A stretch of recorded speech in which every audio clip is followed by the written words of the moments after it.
President Zelenskyy vows to kill everyone who shot Ukrainians as Russia demands he give up 3 regions to end war. Ukrainian President Volodymyr Zelenskyy has vowed to kill everyone who has shot civilians during Russia's invasion. His fighting talk comes after harrowing images emerged yesterday showing a family dead by the roadside in Irpin, near Kyiv. Speaking in a televised address last night, Mr. Zelenskyy said, "A man, a woman and 2 children. Right on the road. When they were just trying to get out of town. To escape. The whole family. How many such families have died in Ukraine? We will not forgive. We will not forget. We will punish everyone who committed atrocities in this war.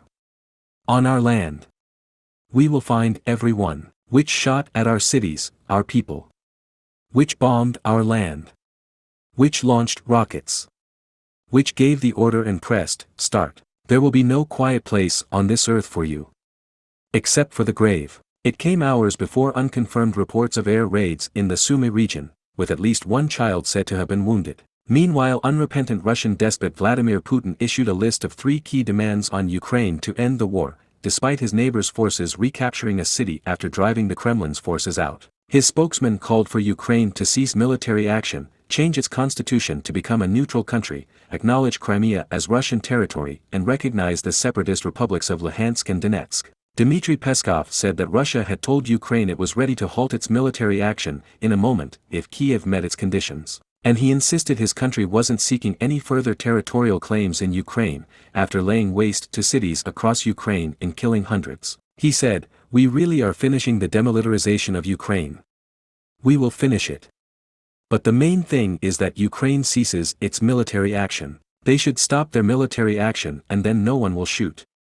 They should make amendments to their constitution according to which Ukraine would reject any aims to enter any bloc. We have also spoken about how they should recognize that Crimea is Russian territory and that they need to recognize that Donetsk and Lugansk are independent states.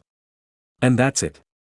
It will stop in a moment." Last month, Mr. Zelenskyy dismissed Russia's territorial claims in an address to his people ahead of the invasion on February 24. "Both Donbass and Crimea will return to Ukraine," he said. "Exclusively through diplomacy.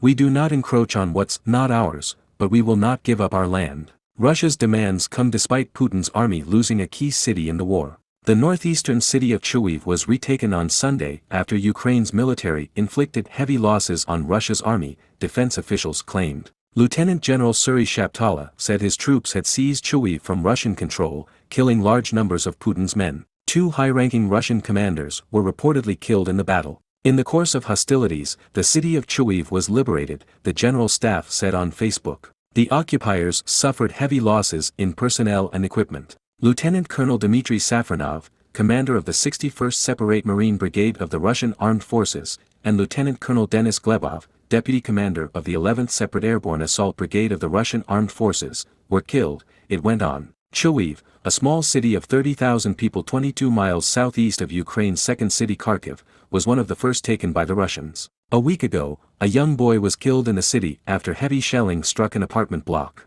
The image of a woman with a heavily bandaged and bleeding face following the shelling in Chuiv became one of the defining images of the conflict so far. A total of 406 Ukrainian civilians, including 27 children, have died since the conflict began, the UN Human Rights Agency has said. It added that 801 injuries have been reported as well, although the true figure could be far higher. Kyiv and Kharkiv came under fresh bombardment overnight as murderous Vladimir Putin hammered residential homes ahead of a feared second-wave offensive. Missiles rained down after a day of true horror, which saw Russian troops fire on a nuclear reactor site and a mom and her 2 children killed as they desperately tried to flee during a ceasefire. Air raid sirens rang out in the capital Kyiv in the early hours, while social media videos showed a number of explosions in second city Kharkiv. One terrifying video, believed to have been filmed in Kharkiv, shows the moment a high-rise block of flats was blasted in a huge orange flash. Another clip records the constant rumble of bombing in the distance. And a third was claimed to show a Russian attack jet going down in flames. Presidential advisor Alexei Arestovich said other areas under bombardment overnight included the outskirts of Kyiv, Chernihiv in the north, and Mykolaiv in the south. The new raids came hours after National Security Secretary Alexei Danilov warned to the nation expect a fresh onslaught. "We have withstood the first, heaviest wave of attacks by Russian orcs.